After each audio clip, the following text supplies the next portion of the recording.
Kemungkinan kanker enggak, kemungkinan tumor enggak, dan alhamdulillah TBC kelenjar getah bening. Waktu itu saya mikirnya alhamdulillah karena bukan kanker, bukan tumor. Jadi waktu itu perut saya itu sempat bolong, sempat ada infeksi juga. Jadinya saya sempat dijahit 2 kali. Jadi pas sempat bolong itu saya jahit 2 kali. Sekarang ini sudah kering sih perut saya, sudah tutup kembali. Karena obatnya udah ada. Yang paling penting harus dilakukan adalah screeningnya masih bagus, surveillance-nya masih bagus. Jadi kita harus temukan sebanyak-banyaknya secepat mungkin. Karena kalau udah ketemu, diobati, orang ini nggak menularkan, itu akan membuat tingkat penyakitnya turun.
Nama saya Gadisa, saya salah satu penyintas TBC kelenjar getah bening. Waktu 2017-2018, aku kerja konsultan komunikasi di proyek Kota Tanpa Kumuh. Waktu itu saya diminta untuk membuat sebuah video feature untuk menampilkan keseharian warga pemukiman kumuh. Ada salah satu keluarga yang kami minta untuk ikut dalam video dokumen tersebut, dan mereka suami istri adalah pasien TBC paru-paru. Kami nggak pakai masker, kami berhari-hari menghabiskan waktu di rumahnya, tidur-tiduran di tempat tidurnya, makan dan minum yang mereka sajikan gitu kan. Awalnya 2019 akhir Desember tepatnya, saya ngerasa di tulang selangka saya ini ada benjolan sebesar kacang polong, dan rasanya pas disentuh sakit. Kemungkinan kanker enggak, kemungkinan tumor enggak, dan alhamdulillah TBC kelenjar getah bening. Waktu itu saya mikirnya alhamdulillah karena bukan kanker, bukan tumor. Selama 10 bulan lah kami berobat, dan dilalanya COVID. Tapi dilalanya ternyata itu ngebantu yang harusnya kalau penyakit TBC itu kan mungkin masih stigmanya kan negatif ya, orang-orang takut ya sama TBC. Tapi karena COVID, jadi orang-orang pada nggak mau keluar kemana-mana.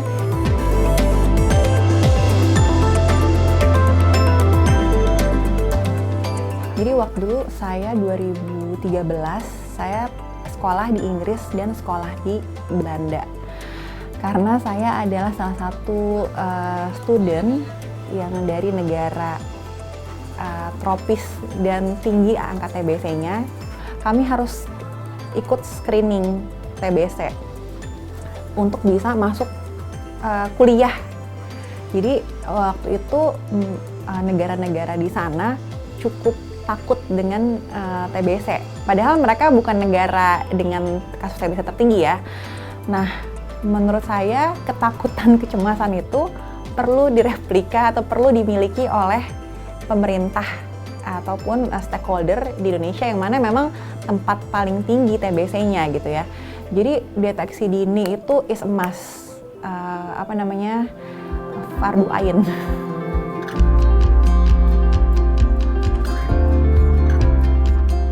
Perkenalkan, saya Mafia Bramania, saya penyintas TBC usus. Dulu tuh saya suka makan makanan yang mecin, yang daging panggang-panggangan. Jadi awal mulai saya sakit perut di sebelah kanan. Nah, awalnya saya ngira mah. Ternyata kalau mah itu di sebelah kiri. Jadi pas di sebelah kanan itu ternyata kata teman saya yang dokter itu usus buntu. Kalau misalnya TBC paru kan kurus atau batuk-batuk ya. Kalau TBC usus sih nggak ada efek yang saya rasain sih. Paling cuma waktu pas sebelum operasi sakit perut aja. Jadi waktu itu perut saya itu sempat bolong, sempat ada infeksi juga. Jadinya saya sempat dijahit 2 kali. Jadi pas sempat bolong itu saya jahit 2 kali. Sekarang ini sudah kering sih perut saya, udah tutup kembali. Itu awal-awal itu saya paling nggak suka minum obatnya pahit banget. Jadi sebenarnya saya minum obatnya harus sedikit terus. Seperti itu sih kendalanya sih. Awalnya emang kayak nangis-nangis nggak mau minum obat karena pahit banget. Tapi setelah kalau misalnya saya kasih tahu sama dokter kalau harus minum obatnya rutin, jadi emang harus wajib minum obat sih biar sembuh. Penting banget sih soalnya kalau misalkan deteksi telat nanti TBC jadi makin parah. Nanti kalau misalkan ternyata kita nggak tahu kita TBC, misalnya TBC paru, jadinya nular ke masyarakat. Soalnya kan TBC paru bisa nular melalui udara, melalui batuk, melalui air liur seperti itu. Jadi kalau misalnya kita nggak deteksi dini, jadi nanti kena ke masyarakat umum seperti itu.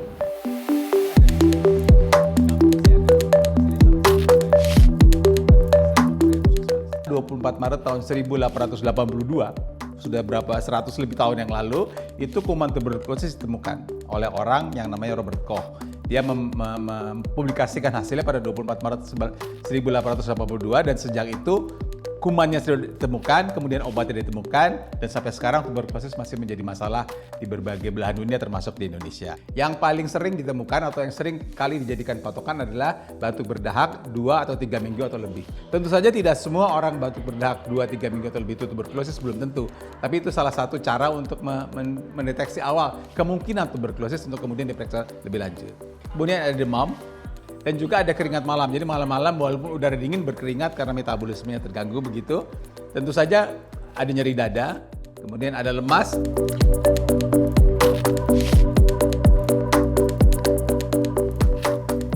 Itu karena memang komitmen politik dari orang paling atas itu penting ya, supaya di bawah bisa berjalan bersama-sama. Kemudian Presiden Prabowo kan punya Astacita. Nah, dalam Astacita itu ada yang disebutkan oleh Presiden ini sebagai quick win. Salah satu quick win itu juga tentang pengendalian tuberkulosis. Jadi dari sisi itu kita beruntung ya, artinya ada komitmen dari tingkat yang paling tinggi di Republik ini, sehingga itu tinggal diteruskan di bawah supaya program bisa benar-benar berjalan sehingga angka ini bisa dikendalikan dengan baik. Adapun akronim dari inovasi hantu mesra itu, kalau kita tahu kan hantu itu kan menyerangkan. Nah, dengan ini kita turun seolah-olah kita ini yang menangkap mereka, tetapi kita mesra. Nah, jadi kita turun sebagai hantu, tapi hantunya hantu penyayang. Akhirnya masyarakat mau. Saya demi kebaikan keluarga saya, yang namanya TB itu kan penyakit menular. Nah, kalau saya terus mengadakan tidak mau berobat, lantas saya parah, otomatis adik-adik saya, tetangga saya, keluarga saya kena. Makanya saya berobat. Saya ingin sembuh. Itu aja.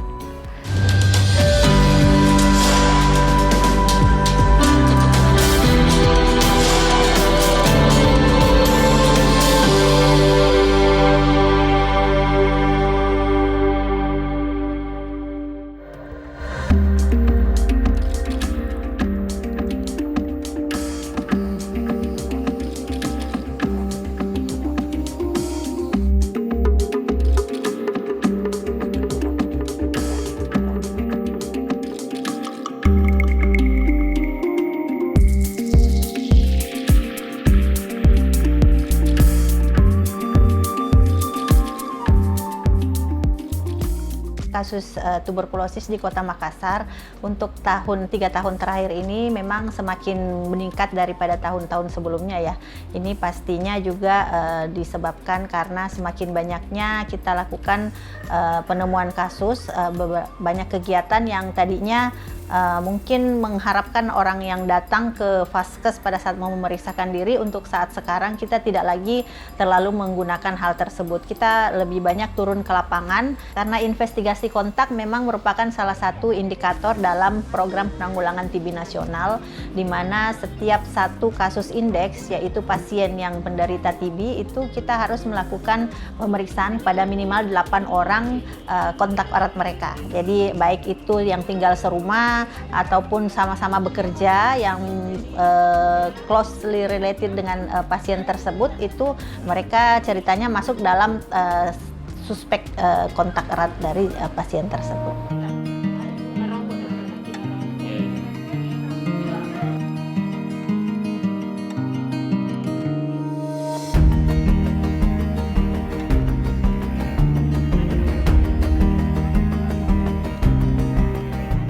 Pengalaman di tahun sebelumnya ketika kami melakukan kegiatan penemuan kasus yang seperti biasa kami mengandalkan kader untuk mengunjungi rumah-rumah orang yang berisiko untuk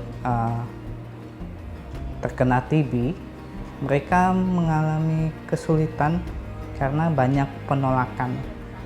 Nah, melihat dari pengalaman tersebut, petugas kami berpikir nih, gimana kalau kami nih yang turun.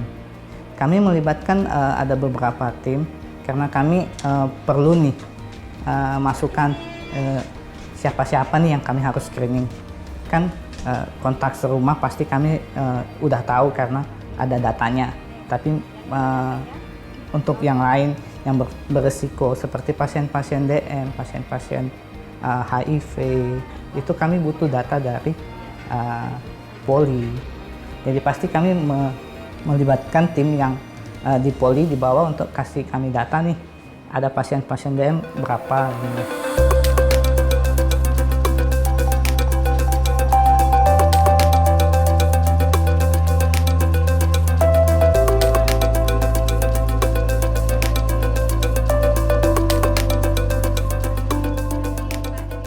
Hantu mesra ini adalah hantu tuberkulosis dengan mengetuk sayang rumah warga. Dan sayang itu betul-betul kami sayang, Mbak. Jadi kami mengetuk rumahnya, Assalamualaikum, terus kami masuk dengan sentuhan, betul-betul menyentuh masyarakatnya. Adapun akronim dari inovasi hantu mesra itu, kalau kita tahu kan hantu itu kan menyerangkan.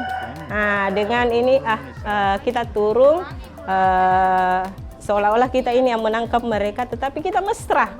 Nah, jadi kita turun sebagai hantu, tapi hantunya hantu penyayang. Akhirnya masyarakat mau, oh iya Bu, saya mau, karena untuk kesehatan saya sendiri. Jadi kalau tindak lanjut dari inovasi kami ini, jadi pada saat kita mengambil dahaknya, nah itu langsung dibawa ke laboratorium, Mbak. Di laboratorium itu dia paling cepat 1 hari, besoknya itu sudah ada hasil. Dan paling lambat dia 24 jam. Kalau sudah ada hasilnya dan ketahuan bahwa pasien tersebut positif, kita langsung menghubungi, karena kan ada kontak personnya. Kita langsung menghubungi supaya pasien itu datang ke puskesmas untuk ditindaklanjuti, karena kita tidak langsung pengobatan, Mbak. Kita lakukan dulu penimbangan berat badan, kemudian kita edukasi kembali sudah berapa lama dia bergejala. Nah, setelah itu baru kita lakukan pengobatan.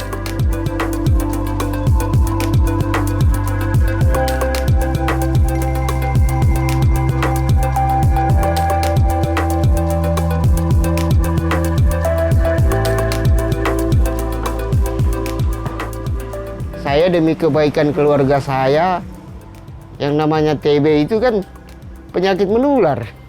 Nah, kalau saya terus mengadakan tidak mau berobat, lantas saya parah, otomatis adik-adik saya, tetangga saya, keluarga saya kena. Makanya saya berobat. Saya ingin sembuh. Itu aja. Kalau saya lihat cara-cara mereka itu mencari pasien, memang bagus. Memang mereka door to door, dari pintu ke pintu cari pasien.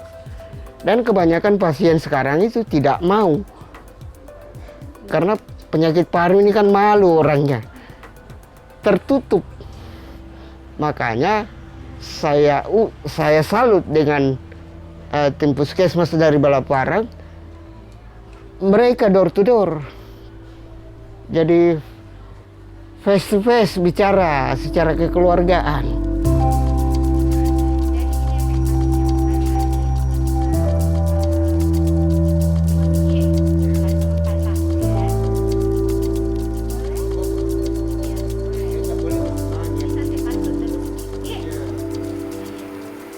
Kadang mereka tidak ada jadwal, tiba-tiba muncul di rumah.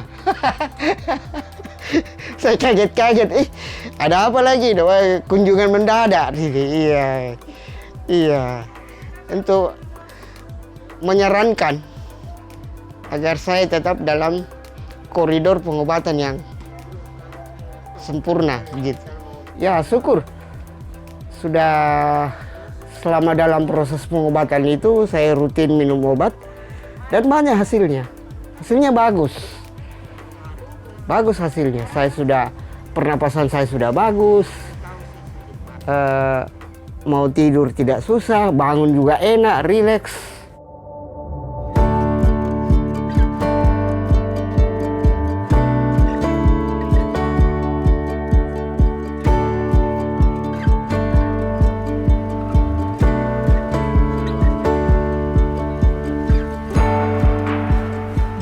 Kita ada namanya inovasi lidah mertua. Lidah mertua ini memang kita tanam gitu kan, artinya untuk kita berikan ke rumah-rumah pasien TB yang memang secara cahayanya kurang dan sebagainya lembab. Jadi eliminasi itu bisa terjadi kalau semua orang yang sakit itu kita temukan, kita obati sehingga mereka sembuh dan tidak menularkan penyakitnya.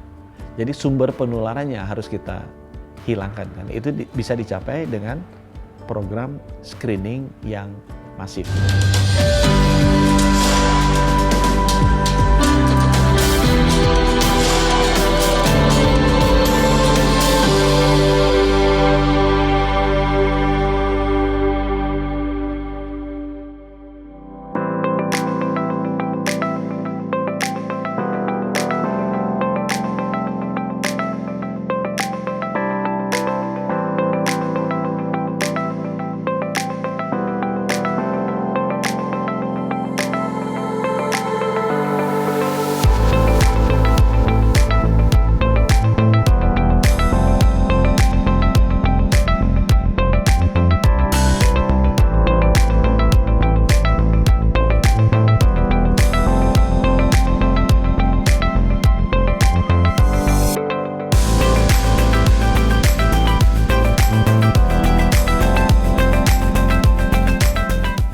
Peran kader itu sangat penting karena kader itu merupakan, kalau kami boleh bilang, ujung tombak yang bersentuhan langsung dengan masyarakat. Jujur saja stigma TB di masyarakat itu masih ada. Oleh karena itu kuncinya tentunya adalah edukasi dan pendampingan. Nah, untuk dua hal ini kami membutuhkan kader. Kader bisa membantu memberikan edukasi kepada masyarakat dengan bahasa yang lebih awam sehingga mudah diterima oleh masyarakat. Kemudian juga dengan kader bisa melakukan pendampingan terhadap pasien sehingga membuat pasien lebih komitmen dan teratur dalam minum obat sehingga bisa mendorong kesembuhan pasien tersebut.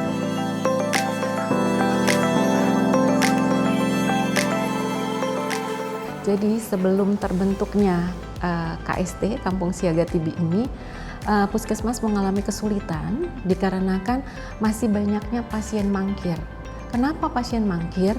Karena mereka tidak terpantau baik dari hanya dari puskesmas. Sementara yang terpantau langsung bisa itu adalah dari kader dan dari masyarakat.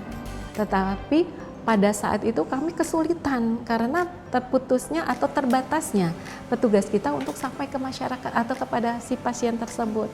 Kalau di puskesmas kita pertama kita ada sistem DOTS itu dengan PMO-nya. PMO-nya yang kita temui adalah PMO dari keluarganya saja.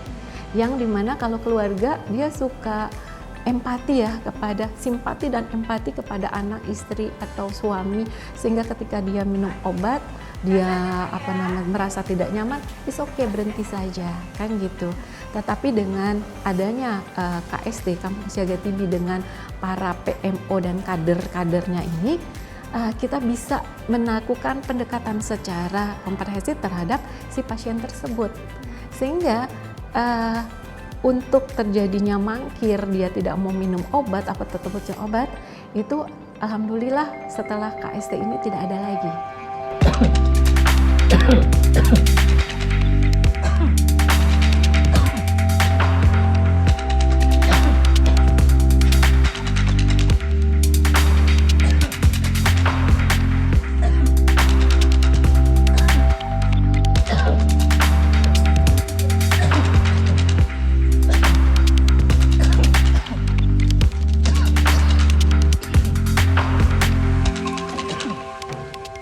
TOS itu untuk mendata semua warga yang memang mereka itu batuknya selama 2 minggu berturut-turut gitu. Mereka akan isi online bagi form. Jadi kalau ada RT maupun warga yang ingin memberikan surat keterangan, baik surat keterangan domisili, terus juga ahli waris maupun surat tanah, mereka wajib isi TOS. Nah, dari TOS ini men-screening nih mana warga-warga yang memang batuk selama 2 minggu berturut-turut. Yang kedua, kita ada inovasi yang namanya pojok dahak. Nah, pojok dahak ini untuk memfasilitasi nih karena jumlah warga di RW 3 cukup banyak, makanya kita tampung di pojok dahak. Terus yang ketiga, kita ada yang namanya budidaya lemas, ikan lele dan emas. Nah, dari hobi mancing para RT, kita bentuk nih, artinya ada kolam yang sudah kita buat. Nah, itu hobi para RT itu dari hasil pancing kita kumpulkan di situ gitu kan. Jadi kita ternak di situ, akhirnya memberikan gizi ke pasien TB. Nah, itu kita berikan dalam waktu sebulan atau 2 bulan sekali untuk pasien TB, sehingga pasien TB itu secara proteinnya tercukupi. Yang keempat itu kita ada namanya inovasi lidah mertua. Lidah mertua ini kita tanam gitu kan, artinya untuk kita berikan ke rumah-rumah pasien TB yang memang secara cahayanya kurang dan sebagainya lembab. Nah, yang kelima kita ada sahabat hati nih, PKK. Sahabat hati PKK ini memang kita bentuk untuk memberikan kepada pasien TB untuk mentalnya lebih kuat lagi, karena memang beberapa pasien TB karena TB gitu kan, mereka sempat drop secara mental dan sebagainya. Kalau kader TB itu bagi saya memang saya termotivasi karena dari warga ya yang terkena terjangkit TB. Dari situ juga hati saya tergerak menjadi kader kesehatan TB. Dan ya alhamdulillah mereka semua mau kita arahin untuk berobat. Tapi memang satu pernah saya alami, ada yang nggak mau karena yaitu mungkin menurut mereka itu sebagai anggapannya suatu aib. Jadi saya selalu arahin karena ini bukan aib lagi. Dan ini harus diputuskan mata rantainya agar tidak terjangkit ke warga yang lain. Waktu itu saya pernah di RT 15, ada warga yang terkena TB itu. Jadi warga si pasien ini sudah nggak semangat hidup. Jadi dia udah nggak mau bangkit dan dia juga bahkan mau bunuh diri waktu itu. Terus akhirnya dengan kedatangan kita beri semangat, jangan sampai Bapak itu gara-gara hanya penyakit, Bapak jadi putus semuanya gitu. Karena dia bilang nggak pernah bisa kerja, udah gitu sakitnya nggak kunjung sembuh. Tapi alhamdulillah dengan berkat kita nih kader dan tim, ya alhamdulillah sampai sekarang Bapak itu masih berjalan dan alhamdulillah sudah sembuh dari penyakit TB.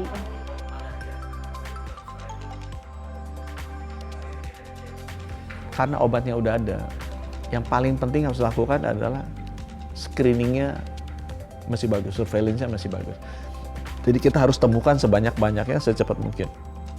Karena kalau udah ketemu, diobati, orang ini nggak menularkan, itu akan membuat tingkat penyakitnya turun. Jadi eliminasi itu bisa terjadi kalau semua orang yang sakit itu kita temukan, kita obati sehingga mereka sembuh dan tidak menularkan penyakitnya.